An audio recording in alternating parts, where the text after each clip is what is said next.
انسان کو بنانے والے اے انسان کے جمیل اور جلیل اللہ، میں آپ کی شان کریمی سے آپ کی وہ رحمت مانگتی ہوں جو آپ نے اپنے خاص خزانوں میں رکھی ہوئی ہے۔ میں آپ کی محبت میں جس شدت سے کڑتی رہتی ہوں، اب اسے کھول کر بیان کرنے کی کوشش کر رہی ہوں۔ یعنی میری روح کی پیاس جو بڑھتی جا رہی ہے، اس کی کہانی سن لیجئے۔ تو وہ کچھ اس طرح ہے اے میرے معبود حق کہ میں نعمتوں کے باغ میں بیٹھ کر بھی بے قرار ہوں۔ میرے پاس آپ کی ایک ایک نعمت موجود ہے، الحمدللہ الحمدللہ الحمدللہ، لیکن میرا بڑھتا ہوا کرب آپ سے آپ کی وہ نعمت مانگتا ہے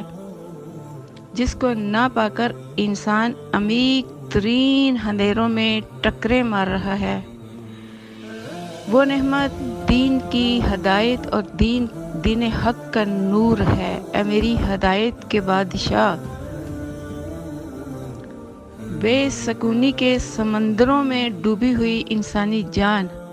آپ سے اپنے کرب کو امن اور چین دینے کی التجائیں کرتی ہے۔ اے انسانی جان کی تسکین اور راحت کے مرکز،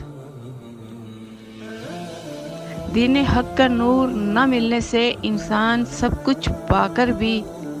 حسرتوں اور پریشانیوں کے سمندر میں غرق ہو رہا ہے۔ انسان کا دل، دماغ اور روح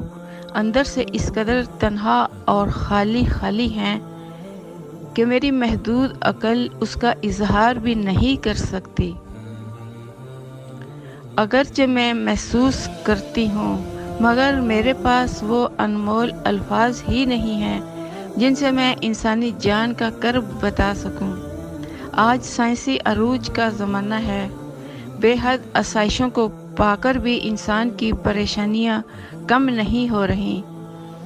ایسے پرفتن زمانے میں میرے اندر سے جو آہوزاری نکلتی ہے، اس کی فریاد ہے آپ کی شان کریمی سے کہ آپ کو آپ کی ایک ایک نعمت کا واسطہ، سورج،